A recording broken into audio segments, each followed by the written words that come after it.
Toby the tram engine has cow catchers and side plates. They help to prevent animals from getting hurt if they should stray onto the line.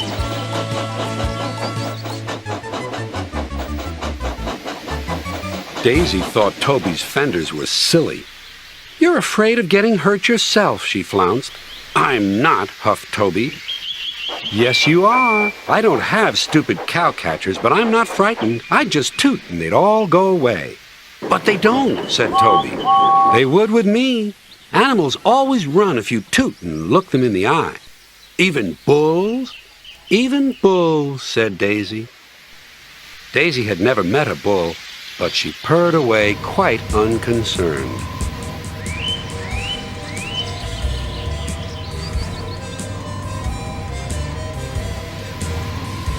She tooted at a farm crossing, and a horse and cart halted while she went by. She said, "It's easy. I just toot, and they all stand aside. Poor little Toby. I'm sorry he's frightened."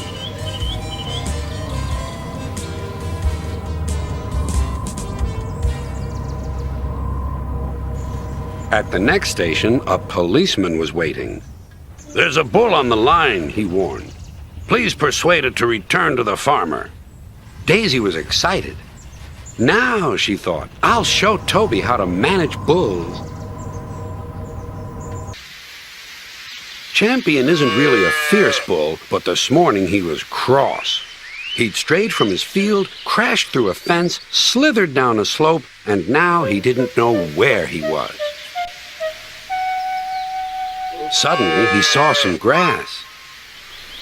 "Now for my breakfast," he thought.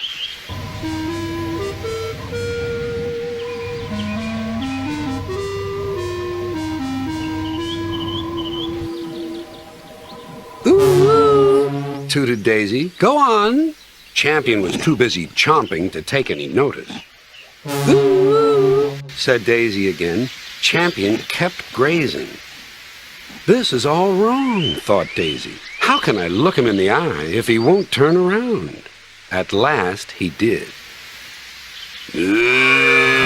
Said Champion. "Ooh, oh," murmured Daisy. "Why doesn't he run away?" "Go on, Daisy," said her driver. "He's harmless." "Yes," said Daisy unhappily. "You know he's harmless, and I know he's harmless. But does he know? Look at his horns. If I bumped into him, he might hurt them. The farmer wouldn't like that." Champion sniffed at Daisy. "Ugh," said Daisy, and that was that. Daisy did no more.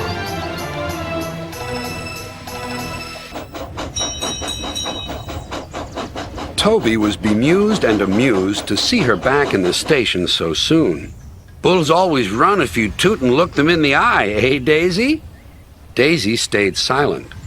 "Ah, well," continued Toby, "we can live and learn. I'd better chase him away for you, I suppose." He clanked away to find Champion.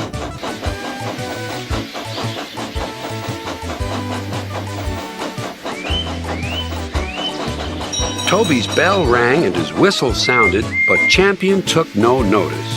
Then Toby whooshed loudly. That did the trick. Toby whooshed a little more. And now, breakfast over, Champion chuntered away to join the farmer. Daisy was feeling exhausted. She was glad when her day's work was over. Some boys were on the platform. "Look, Daisy," one teased, "I've got some sweets. They're called bullseyes." "I like them. Do you?"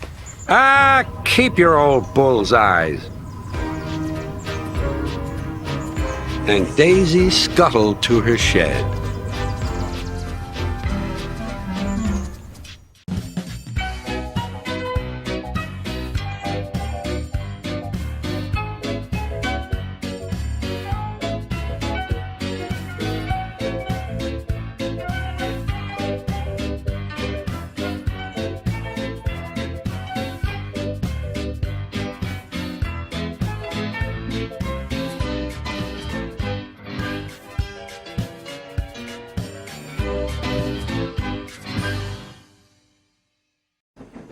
Thomas the Tank Engine was feeling very happy. His blue coat shone in the sun, he was right on time, and all around his branch line, the countryside seemed prettier than ever before.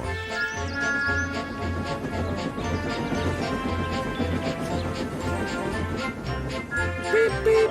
Good morning, Percy, he whistled. My branch is the pride of the line, wouldn't you agree? Yes, Thomas, of course, but... But what, Percy? Out with it. Well, there is another engine with a famous branch line, too. Who? Where? His name's Stepney. He's far away, but Sir Topham Hatt says he may visit us. When? Oh, someday. And Percy hurried away. Meanwhile, Stepney was puffing steadily along his line. It isn't very long, and that made him feel a little sad. Later, he saw Rusty. The little diesel had helped save Stepney from scrap. Everyone's been so kind. But my railway is so short, and I do miss a good long run. I think you should tell Driver, too, replied Rusty. I'm sure he'll understand. Stepney soon discovered that indeed he did. Do you know, Stepney, I feel just the same way. That evening he had exciting news. Guess what, Stepney? Sir Topham Hatt has invited us to visit the other engines on his railway. Manager agreed. It'll be a really long run to get there. Oh, thank you, sighed Stepney. They set off next morning. By now, all the other engines were talking about Stepney. He runs a famous branch line. Did you know that? Said Percy. Thomas was feeling a little jealous. Huh. It may be famous, but my branch is the first on the line. Everyone knows that, too. And he huffed away to fetch his coaches. Look, squeaked Percy. Why have they all come? There's no train yet. But Percy was wrong. The signal dropped, and from far away an engine whistled. Here he comes, yelled Douglas. Stepney puffed proudly through the junction.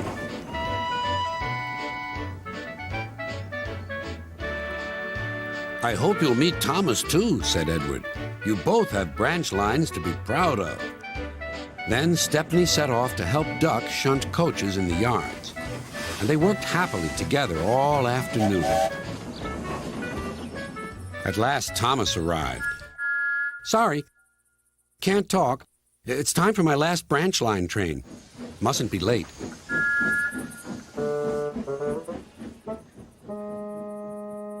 He was hardly out of sight when the engines heard shouting at the station. Moments later came the alarm. Stop all trains! The signalman answered the telephone. A special, is it? I see. Thomas was impatient. Why are we waiting? My passengers are being delayed. Sorry, Thomas, said his driver. We're being shunted to allow another train to pass. Soon they heard an unfamiliar puffing sound. There was Stepney with his headlamp swaying and whistle blowing. He gathered speed and disappeared. Well, bust my boiler, said Thomas the Tank Engine. Next morning he was still fuming. Shunted, and on my own branch, too. It's a disgrace. I'm sorry, said Stepney. I was a special. Why? An important passenger arrived just as you left. He ordered a special train, and Duck let me take it. We had a splendid run, but, finished Thomas, it can make an engine nervous not to know the line. Exactly, said Stepney. You're such an expert. Thomas felt much better. He couldn't be cross anymore and began telling Stepney all about his branch line.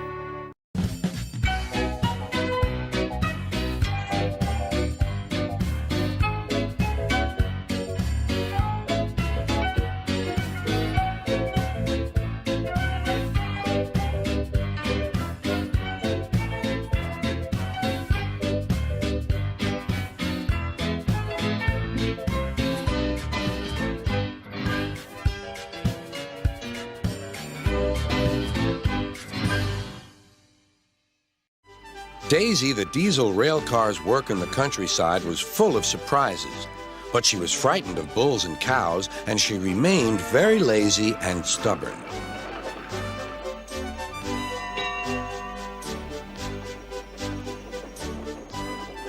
One day, Toby brought Henrietta to the station where Percy was grumpily shunting. "Hello, Percy. I see Daisy's left the milk behind again." "I'll have to make a special journey with it, I suppose." "Anyone would think I'd nothing to do," grumbled Percy. "Tell you what," replied Toby, "I'll take the milk, you fetch my freight cars." The drivers and station master agreed.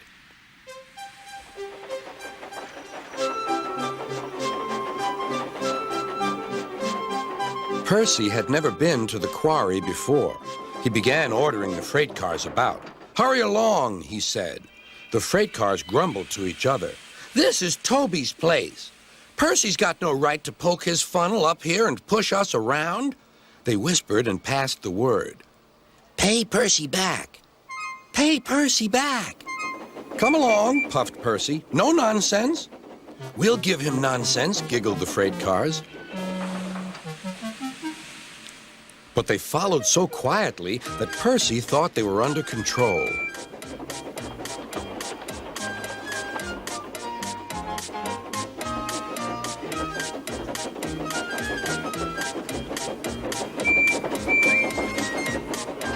Suddenly, they saw a notice ahead. "All trains stop to pin down brakes." "Beep, beep!" "Brakes, conductor, please!" But before he could check them, the freight cars surged ahead. On, they cried. "Help, help!" whistled Percy. The man on duty at the crossing rushed to warn traffic with his red flag, but was too late to switch Percy to the runaway siding. Frantically trying to grip the rails, Percy slid into the yard. "Beep, beep! Look out!"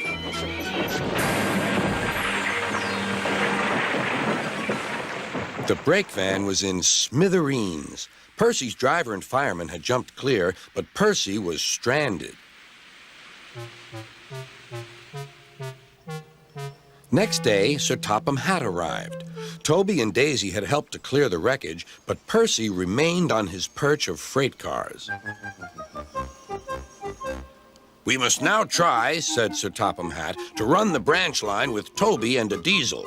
You have put us in an awkward predicament, Percy." "I am sorry, sir." "You must stay there till we are ready," continued Sir Topham Hatt. "And you really must be more careful with freight cars." Percy sighed. The freight cars groaned beneath his wheels. He quite understood about awkward predicaments. Sir Topham Hatt spoke severely to Daisy, too.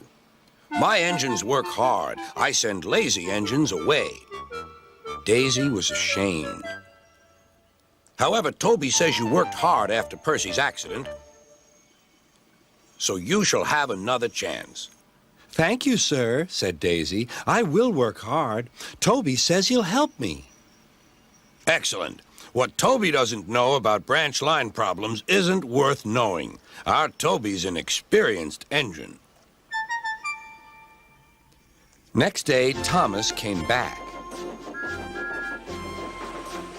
And Percy was sent to be mended.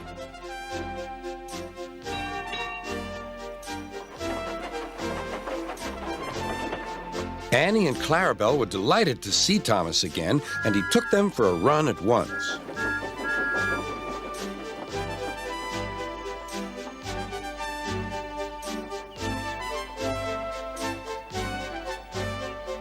All are now friends, and Toby has taught Daisy a great deal.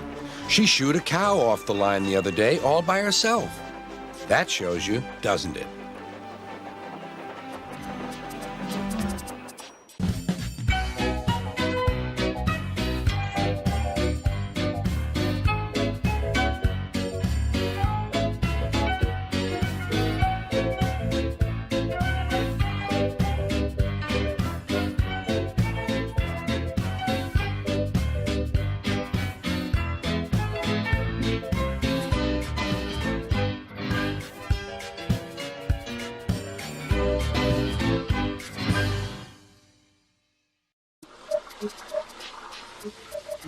Every day, Sir Topham Hatt came to the station to catch his train. "Hello," he always said to Thomas. "Don't let the silly freight cars tease you. Remember, you have an important job as a special helper in the train yard."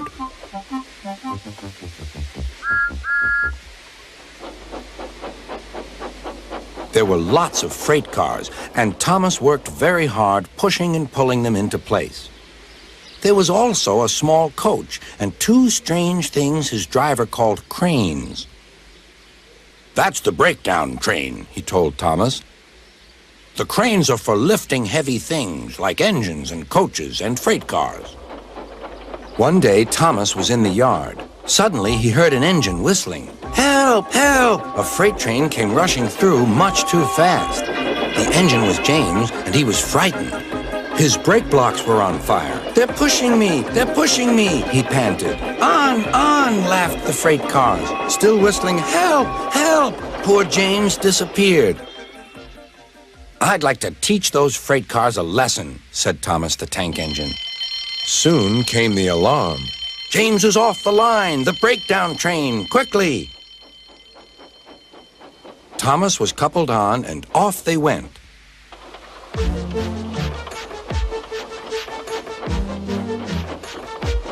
Thomas worked his hardest. "Hurry, hurry, hurry," he puffed. He wasn't pretending to be like Gordon. He really meant it.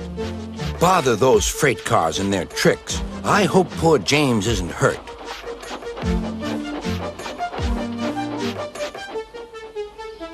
James's driver and firemen were feeling him all over to see if he was hurt.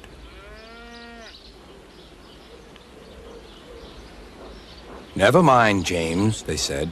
"It was those silly freight cars and your old wooden brakes that caused the accident." Thomas pushed the breakdown train alongside. Then he pulled away the unhurt freight cars. "Oh dear! Oh dear!" they groaned. "Serves you right! Serves you right!" puffed Thomas. He was hard at work, puffing backwards and forwards all afternoon. "This'll teach you a lesson, this'll teach you a lesson," he told the freight cars. And they answered, "Yes, it will, yes, it will." They left the broken cars. Then, with two cranes, they put James back on the rails.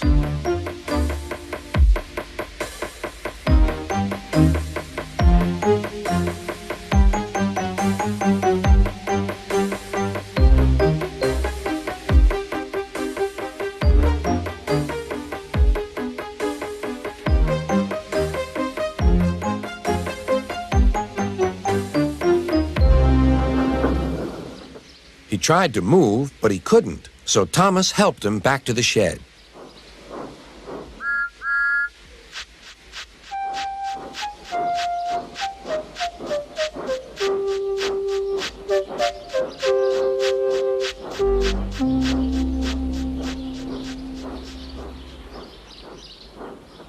Sir Topham Hatt was waiting anxiously for them. "Well, Thomas," he said, "I've heard all about it, and I'm very pleased with you. You're a really useful engine.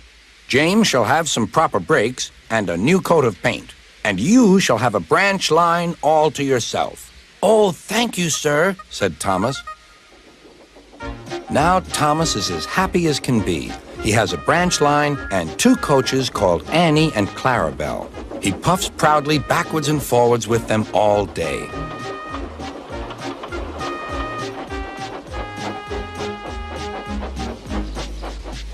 He is never lonely. Edward and Henry stop quite often and tell him the news. Gordon is always in a hurry, but never forgets to say, "Boop, boop," and Thomas always whistles, "Beep, beep," in return.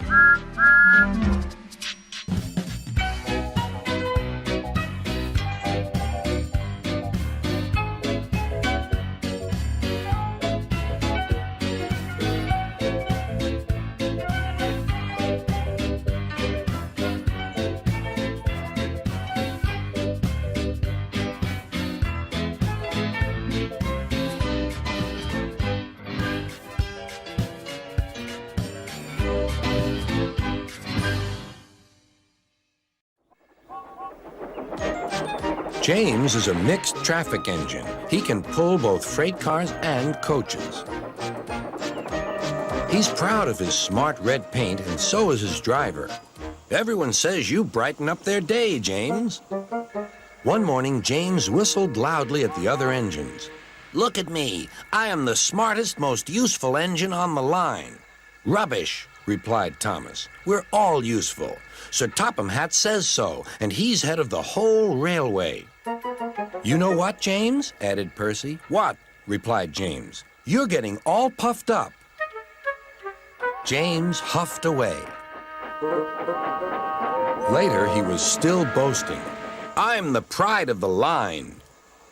I saw you pulling freight cars, snorted Gordon. You're only a goods engine. I pull coaches, too. Not as much as I do. But Sir Topham Hatt has plans for me. James was only making this up, but Gordon believed him.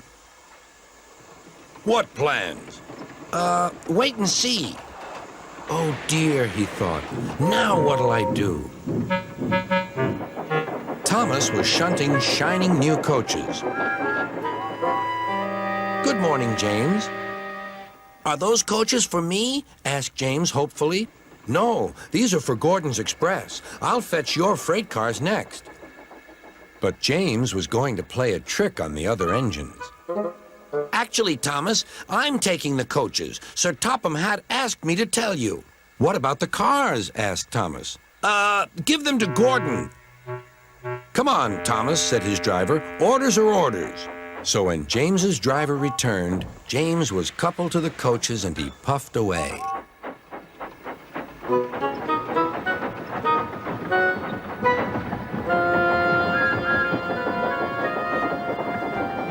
Thomas returned with the freight cars, and a few minutes later, Gordon arrived. Where's the express? Thomas told him about James, and so here are your cars. Gordon was very cross, and so was his driver. Wait till Sir Topham Hatt hears about this. Meanwhile, James was enjoying himself enormously.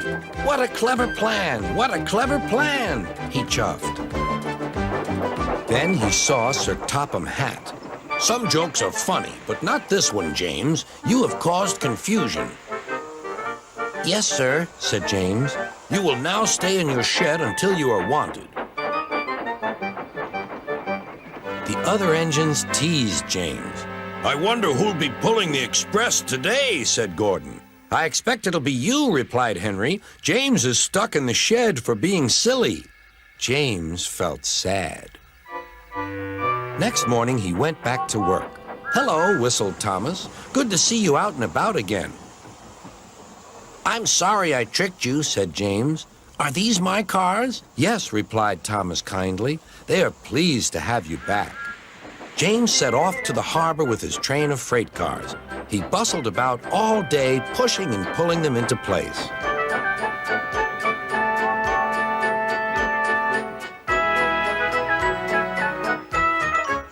Time to go home now, James, said his driver at last. No cars or passengers, just we two.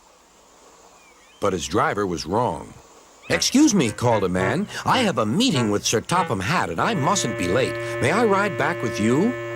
Of course, replied James's driver. Then he whispered to James, This gentleman is a railway inspector. James was most impressed. He steamed along the line as smoothly and quickly as he could.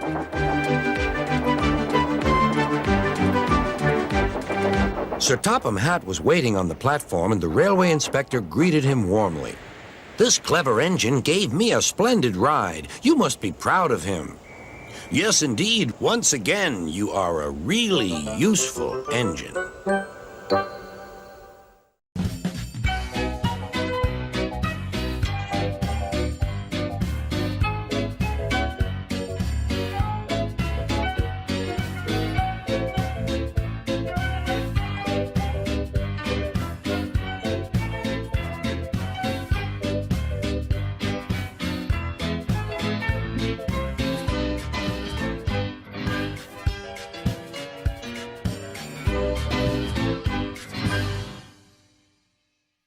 If you should visit a place that has a lake in the woods and a beautiful waterfall, then you may also find two little engines called Skarloey and Rheneas. The engines know everybody, and everybody knows them. There are two more engines, Sir Handel and Peter Sam. They used to be called Stuart and Falcon, but they like their new names better.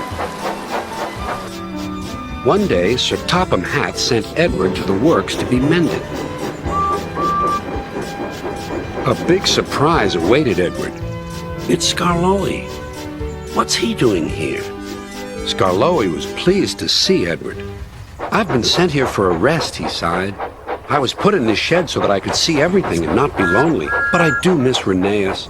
He's going to be mended. I wish I could be mended too and pull coaches again. Just then, some workmen arrived. We're going to take you to the works now, Edward. Come along. Goodbye, Skarloey. Your railway's a lovely line. Oh, it is, it is. You've cheered me up, Edward. Goodbye.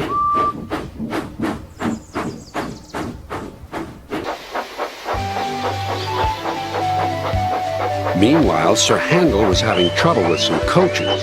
He tried to be kind, but the coaches didn't trust him. They were awkward and rude. There was worse to come. Some careless sheep strayed onto the line. He's bumped us, screamed the coaches. Let's get back at him. They surged into Sir Handel and pushed him off the rails. No one was hurt, but Sir Handel limped sadly to the shed. No more work for you today, said his driver. How are we going to pull the visitors' train without an engine? What about me, sir? Skarloey, can you do it? I'll try, said the old engine.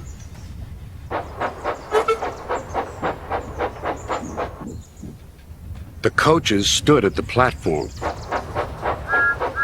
I'm ashamed of you, scolded Skarloey. You might have hurt your passengers. The coaches quivered. We're sorry, Skarloey. The conductor blew the whistle, and their journey began.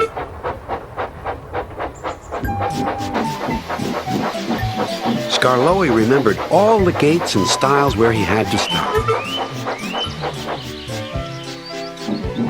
The sun shone, the rails were dry. This is lovely, sang Skarloey.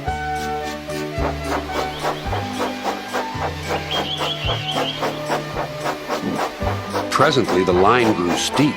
Skarloey felt short of steam.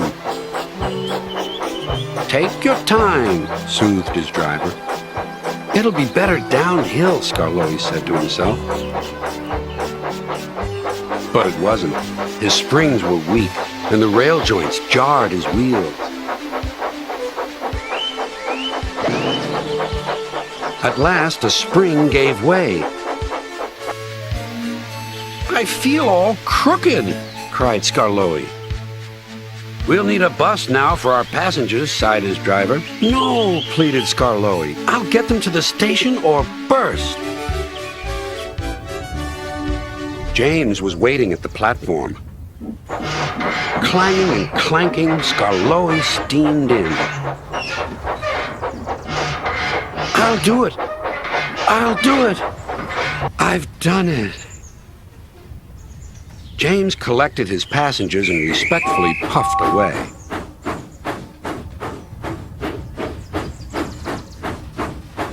Everyone was pleased with Skarloey, but he was still worried. Old engines can't pull trains like the young ones can. They can if they're mended, Old Faithful, smiled his driver. And that's what's going to happen to you. You deserve it.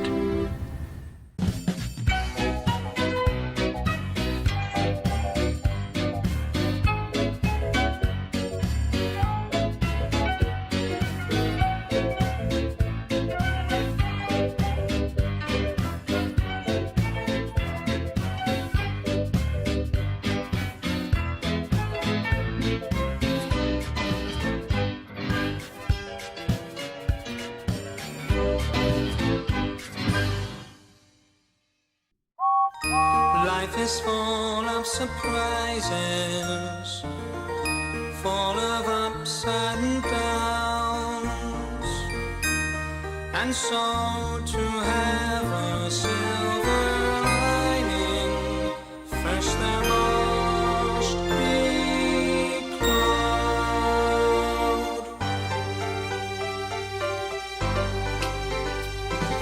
Bill and Linda twins work together all day long. They sometimes disagree how things are done. They get down in the dumps if things they do don't work out just as planned. But if at first you don't succeed, then understand. There's no sense in worrying if things start going wrong.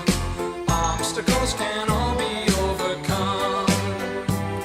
But even Bill and Ben both agree that in the end, if you never lose hope, you're sure to cope and carry on. Every cloud is silver lined, even when it rains. So don't get too downhearted, as things are bound to change. All you gotta do is wear a smile and you will find your sun will shine. So if you've got a job to do, make sure you do it well. Arguing will get you nowhere fast. When Bill says push, Ben says pull, they always get it wrong. But never lose hope, you're sure to cope and carry on.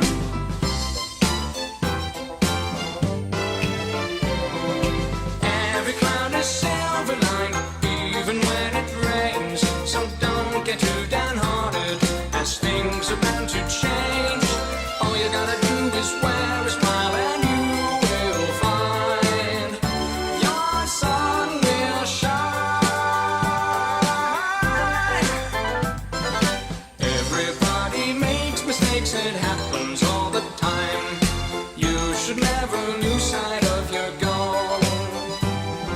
Just like Bill and Ben, things will work out in the end. If you never lose hope, you're sure to cope and carry on. When you're feeling down, it doesn't help to wear a frown. You never lose hope, you're sure to cope